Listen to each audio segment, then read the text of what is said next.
zaštitnik nevjernika, strah i trepet nasilnika.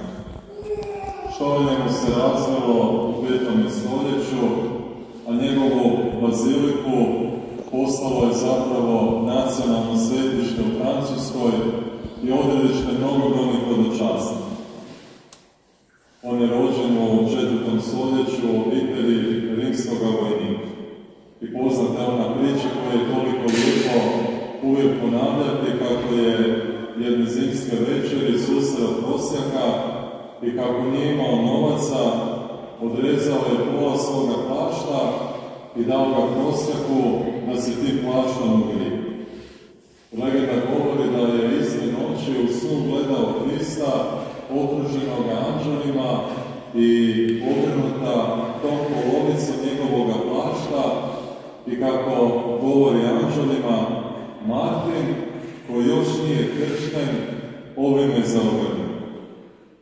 I Martin je to shvatio na poseban način i postao je kršten. Napustio je vojsku, posvetio se redovničkom životu, borio se protiv različitih krivovjerja i postao biskupom Turske. U našim krajevima, kao i nekim drugim zemljama, vrijedi ona izreka koju svi znamo: novo vino se pije na blagdan Svetoga Martina. Braćo i sestre, kakve veze ima Sveti Martin sa nekim obredom ko se usudio nazvati tako pogrdno krštenje vina? Sveti Martin se našao u kalendaru onako kada vinski procesi dolaze u završnu fazu i zapravo ništa drugo. Sveti Martin nema veze sa ovim danom. I riječ je zapravo o nekakvom poganskom kultu gdje se na to mjesto ubacuje Sveti Martin.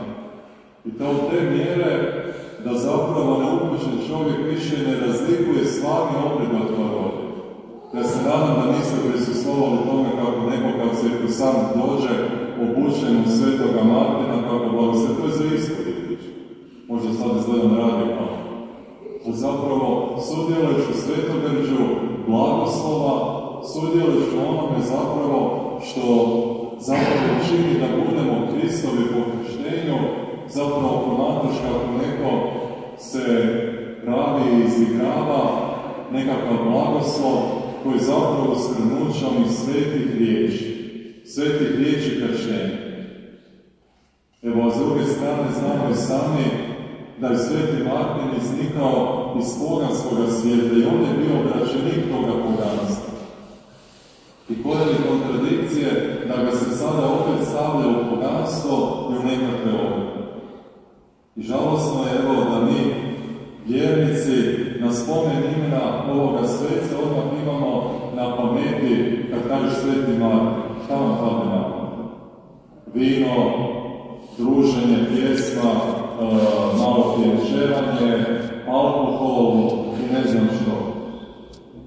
A zaboravljamo da je zapravo nalazimo se pred likom sveca koji se itekako brinuo o potrebnima, o svecu koji je vodio brigu o duhovnim potrebama čovjeka, o svecu koji je vodio brigu o čistoći vjere, o svecu koji je bio potpuno predan Kristu i borio se protiv raznih oblika poganštva. Evo zato je dobro da na ovaj današnji dan stavimo nekakve okvire.